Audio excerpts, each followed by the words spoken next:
준비하셨고 3년은 공생애를 맺었습니다. 공생의 그 마지막 한 주간을 고난 주간이라고 부르는데 십자가를 이제 지시는 바로 그 주간이죠. 그 고난 주간이 시작되는 첫날을 종려주일이라고 부르고 주님께서 예루살렘에 입성하시는 바로 그 날이었습니다. 사람들이 겉옷을 펴서 길에 깔고 또 종려나무 그것을 들고 이렇게 소리 흔들면서 호산나 호산나 소리쳤던 바로 그 장면 때문에 예루살렘 입성하시는 그 첫날 바로 그것을 종려주일이라고 이렇게 부릅니다.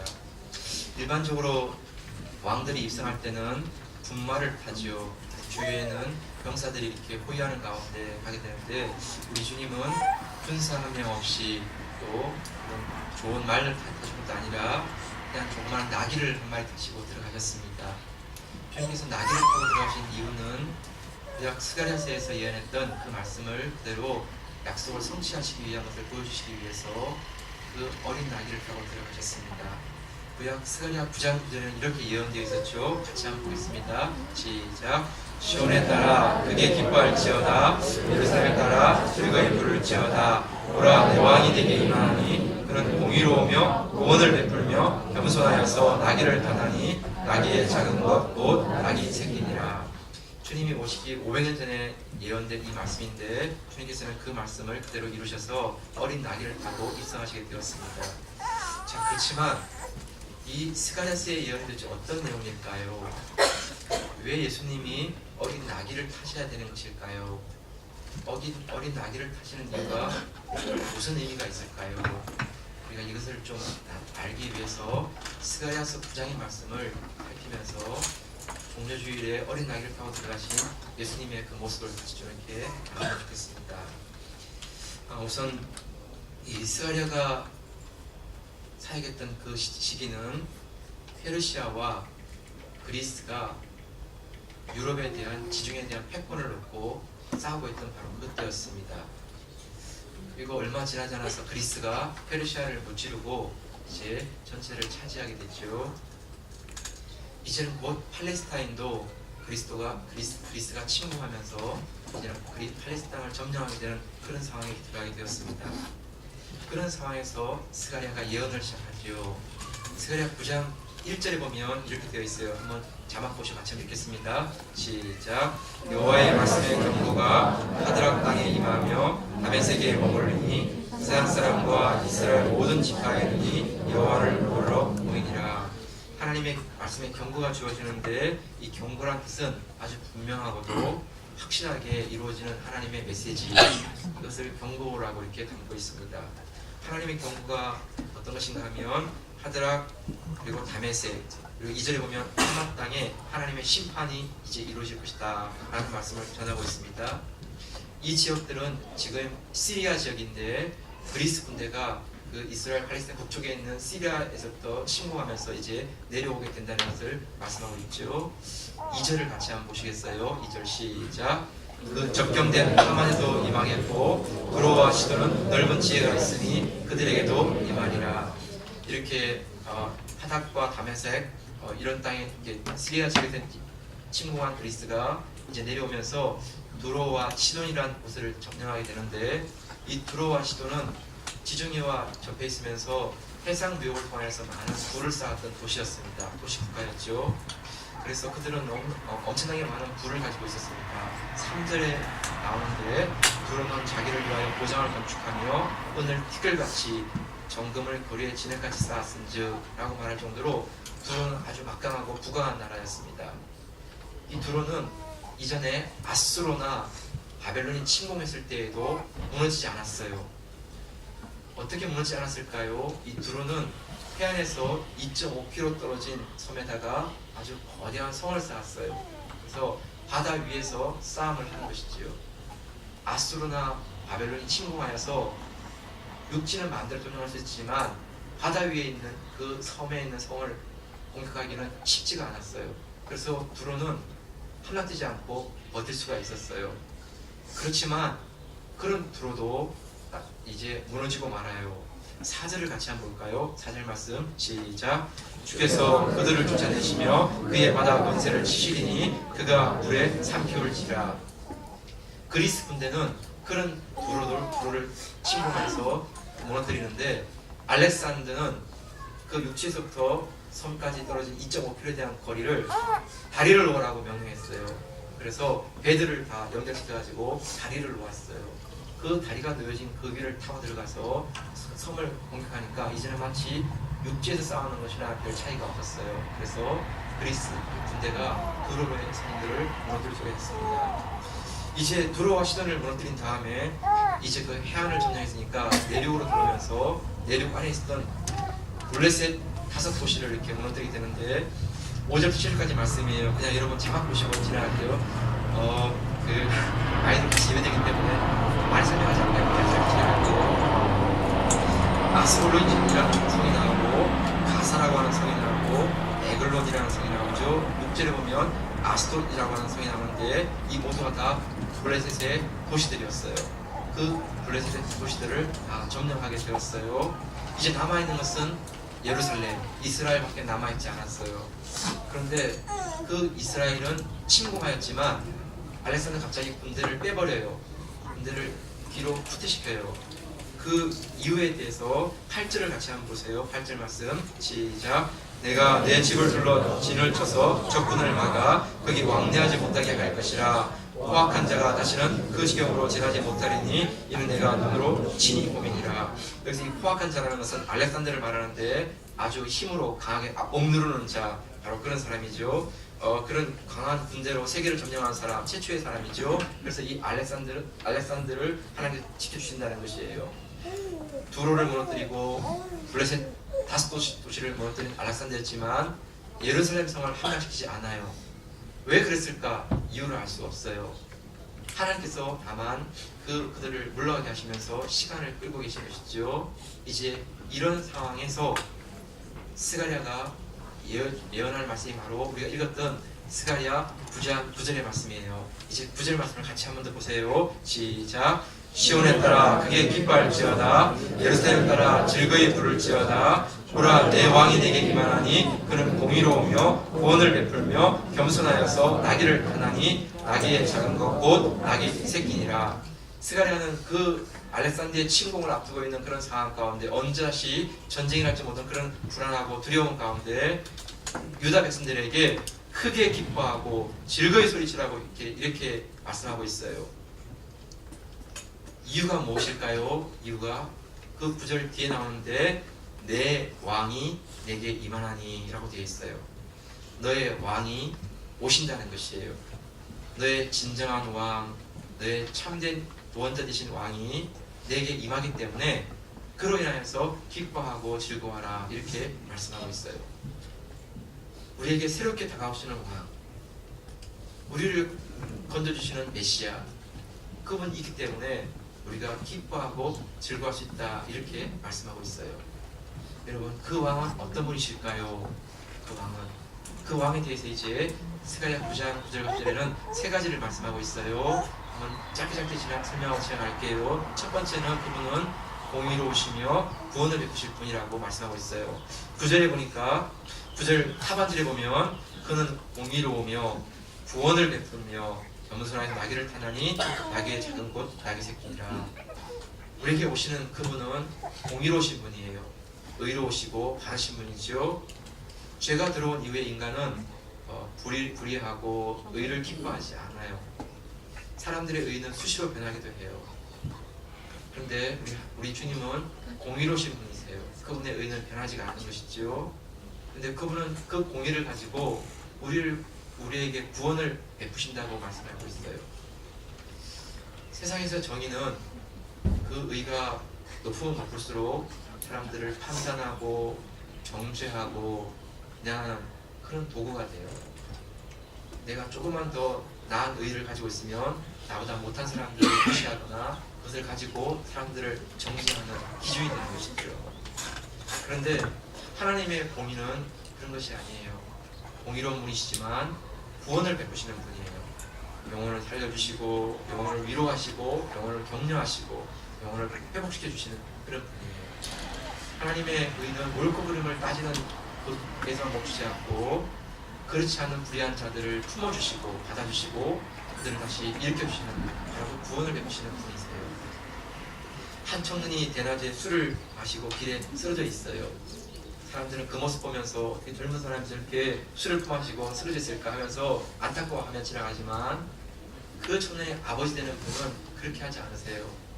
그 아들이 다가가서 그 아들을 일으켜서 등에 업으시고 그 아들을 집으로 데려오셔서 그 아들에게 잠자리를 마련해주고 쉬게 하고 회복시켜주고 그러면서 그 아들로 하여금 그 어렵고 힘든 상황 속에서 일어날 수 있는 그 사랑을 베풀어주시는 분이 아버지시죠. 우리 하나님도 그러세요. 우리가 죄 가운데 있을 때, 우리가 실패 가운데 있을 때 우리를 정죄하고 그냥 포기하신 분이 아니라 다가오시고 우리를 찾아오시고 우리를 일으켜주시고 다시 회복해주셔서 다시 걸어갈 수 있는 힘을 주시는 분, 그분이 우리 주님이세요. 여러분, 주님께서 오신 목적에 대해서 요한복음 3장 17절에 말씀하시는데 같이 한번 잘 읽으시겠어요? 시작. 하나님이 그 아들을 세상에 보내신 것은 세상을 심판하려 하심이 아니요 저로 말미암아 세상이 구원을 받게 하려 하심이라. 여러분, 우리의 속에는 자꾸 뭔가를 심판하고 판단하려고 하는 그런 것들이 있어요. 우리 주님이 우리를 다스리시고 우리 주인 되신다면 우리의 의로움이 다른 사람을 판단하고 정죄하는 것이 아니라 다른 사람을 세워주고 격려하고 회복시켜주는 구원을 일으키는 아름다운 삶이 될 수 있기를 주님으로 축복합니다. 두 번째 주님의 특성에 대해서 9절 마지막 절에 보게 되면 그분은 겸손으로 나귀를 타시는 분이라고 말씀하고 있죠. 네, 우리 왕이 오시는데 그분은 겸손함으로 나귀를 타시는 분이라고 말씀하고 있어요.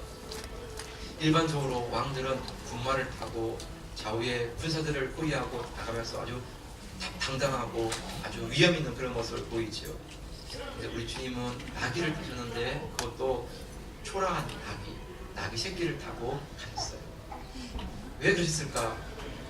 한 가지를 보여주기 위함이었어요. 겸손함이죠.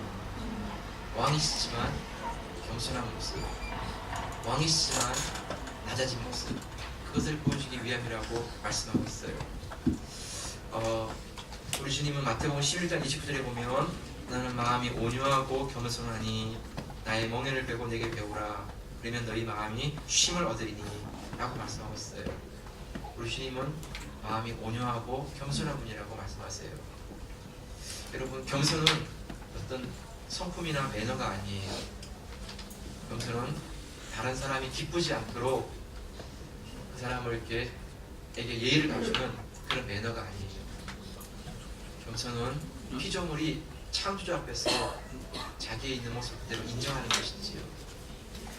절대적인 의 앞에 불안정할 수밖에 없는 자기의 그 의를 그대로 고백하며 나아가는 것이지요. 내 모습과 내 능력으로는 나는 그런 자리에 있을 수가 없는 사람입니다 하는 것을 인정하면서 스스로 낮아지는 것, 이것이 겸손이죠. 우리 주님은 하나님과 동등한 분이셨어요. 그럴 필요가 없는 분이셨어요. 그럼에도 불구하고 그분은 하나님과 동등됨을 취하지 아니하시고 자신을 낮추셔서 피조물과 같은 위치에 두셨어요. 얼마든지 천군 천사들을 동원할 수 있는 능력이 있었어요. 12영이 더 되는 천군 천사들을 동원하셔서 호령할 수 있고 명령할 수 있는 분이셨지만 그분은 초라한 나귀 한 마리를 타시고 예루살렘에 입성하시는 모습을 보여주셨어요. 그분 앞에 있는 삶은 사람들이 환영해주고 박수해주고 축복해주는 것이 아니었어요. 예루살렘에 들어가시면 기다리고 있는 것은 십자가였어요.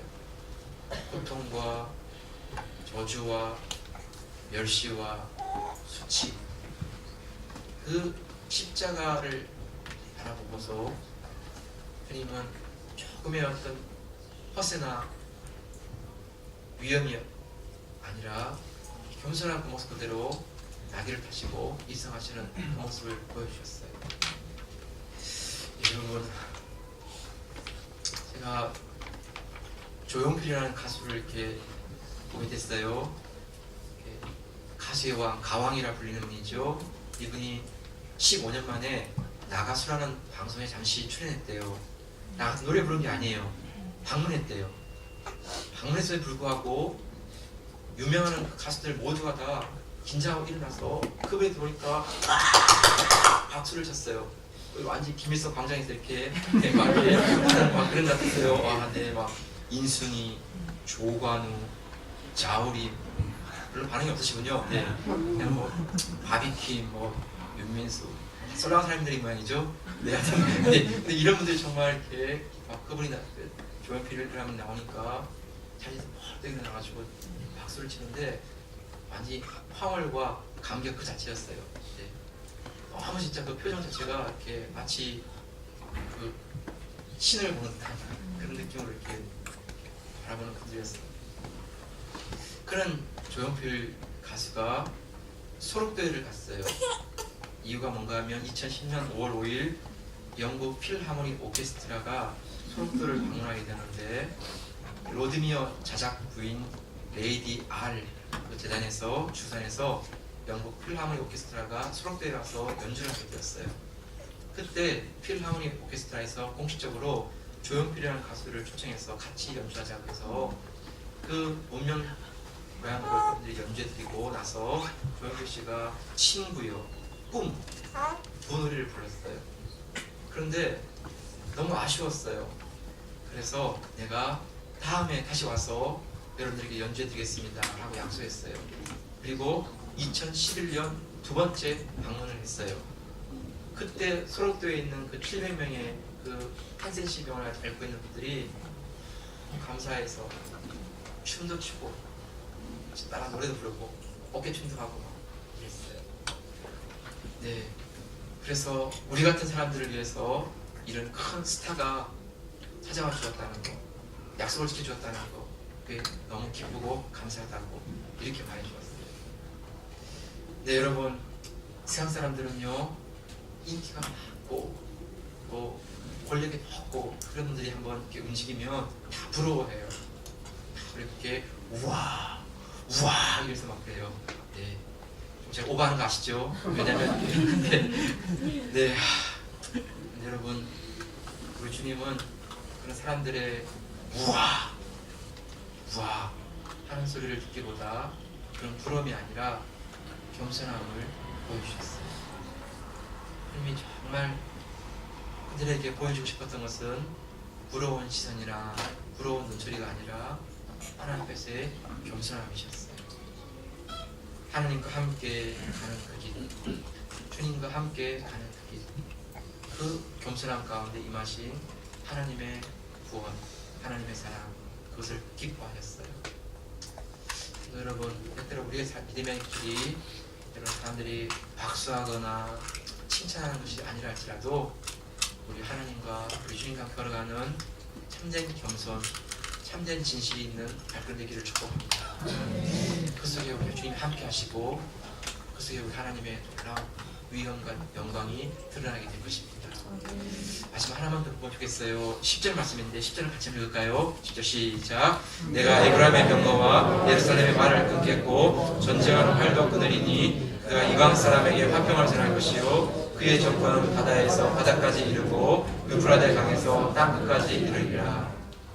우리 주님께서 이렇게 오시면 평강 가운데 다스리시는 삶이 시작된다 라고 말씀하고 있어요. 세상의 왕들은 병거와 말과 활을 가지고 다스리죠. 무력으로 평화를 만들어요. 근데 우리 주님께서 하시는 것은 화평을 전하는 것이에요. 샬롬이죠. 샬롬을 전하고 그 샬롬을 통해서 그의 정권은, 그의 다스림은 바다에서 바다까지 이르고 강에서 땅까지 이르는 이런 일이 날 것이라고 말씀하고 있어요. 세상은 힘을 가지고 사람들을 억누르면서 평화라고 얘기하지만 우리 하나님은 그것이 아니라 진정한 평화, 진정한 기쁨, 진정한 소망, 그것을 통하여서 사람들에게 참된 평화, 참된 안식, 참된 소망을 주는 것이에요. 그것은 세상에서 주는 것과 비교할 수 없는 하늘의 평화, 하늘의 기쁨을 맛보게 하는 것이지. 그래서 그 기쁨을 맛본 사람들은 다른 곳에서 평화를 구하고 소망을 구하지 않고 이제는 하나님께로부터 하늘로부터 임하는 평화를 사모하며 사는 그런 삶을 살아가게 되는 것이죠. 네. 여러분, 이것은 사람이 만들 수 있는 것도 아니고 사람이 계획하는 것도 아니에요. 오직 우리 주님이 다스리신 삶이 되어질 때, 우리 주님이 주인 되셔서 다스리기 시작할 때 그곳에 참된 평화가 임하는 것이지. 여러분, 어떤 논리로도 어떤 정의로도 서로 팽팽하게 맞서고 있는 것들을 조정할 수 있는 것이 쉽지 않아요. 가장 가까운 부부도 의견 충돌이 시작될 때 서로가 다 옳아요. 틀리지 않아요. 남편도 맞고 아내도 맞아요. 그런 가운데 참된 평화, 참된 기쁨을 회복할 수 있는 길은 주님께서 그 가운데 주인 되시고 그 가운데서 다스려 주시는 것이에요. 우리의 의를 내려놓고 우리의 논리를 내려놓고 주님께 맞추는 것이지. 주님의 다스림이 그 가운데 일어날 때 부부 간의 가정 속에 사업 가운데 하나님의 평화로 살아나기 시작하고 회복되기 시작하는 것이죠. 여러분, 이 얘기가 너무 논리적인 얘기로나 추상적인 얘기로만 끝나지 않으면 좋겠어요. 때때로 우리는 참 두렵습니다. 그래서 염려가 있고 걱정이 있어요. 살아가는 것도, 또 직장을 잃지 않을까 하는 염려도, 내 건강이 어느 순간 무너지지 않을까 하는, 우리는 늘 불안하기도 하고 사람들이 나를 어떻게 바라볼까, 그 시대에 대해서 두려움을 가지고 있는 것이지요. 그래서 성도 여러분, 우리 주님이 주인 되시고 우리 주님이 우리를 다스리시면 그 다스림 속에는 하나님의 평강이 임하는 것을 체험하게 됩니다. 사람들의 인정, 사람들의 박수가 아니라 하나님의 인정, 하나님의 박수가 함께 하시기 때문이에요. 네, 이거 스페셜 3분 영상인데 이거 보고 마무리하겠습니다. 맥스 루케인 목사님의 그 쓴 글, 너무 특별하단다 하는 글을 만들었는데 짧게 보시고 마치겠습니다.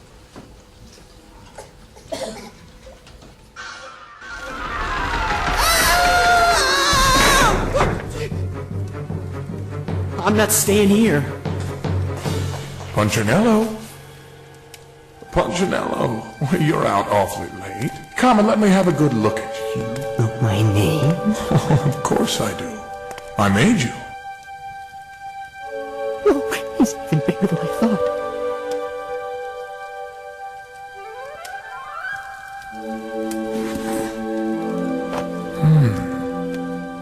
Looks like you've been given some bad marks. I didn't mean to, Eli. I really tried hard. You don't have to defend yourself to me, child. I don't care what the other Wemmicks think. You don't? No, and you shouldn't either. Who are they to give stars or dots? They're Wemmicks, just like you. What they think doesn't matter, Punchinello. All that matters is what I think. And I think you are pretty special. Me special? Why? I can't climb very high. I can't skip stones. My paint is peeling, and why would I matter to you? Because you're mine. That's why you matter to me. I don't know what to say. Every day I've been hoping you'd come. I came because I met someone who had no marks. I know. She told me all about you. Why don't stickers stay on her? Because she has decided that what I think is more important than what they think. The stickers only stick if you let them. What? The stickers only stick if they matter to you. The more you trust my love, the less you care about their stickers. I'm not sure I understand. You will. But it will take time. You've got lots of marks. For now, just come to see me every day and let me remind you how much I care. Thanks, high? Remember, you are special because I made you, and I don't make mistakes.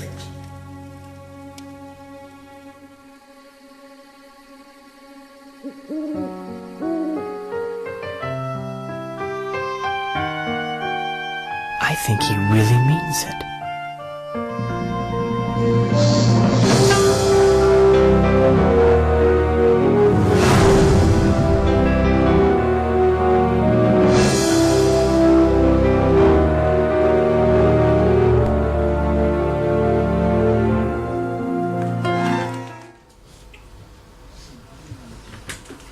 전체 12분으로 된 영상이지만 3분께서 이렇게 나누고 싶은 부분은 세상은 끊임없이 우리에게 별표를 붙이기도 하고 점표를 붙이기도 해요.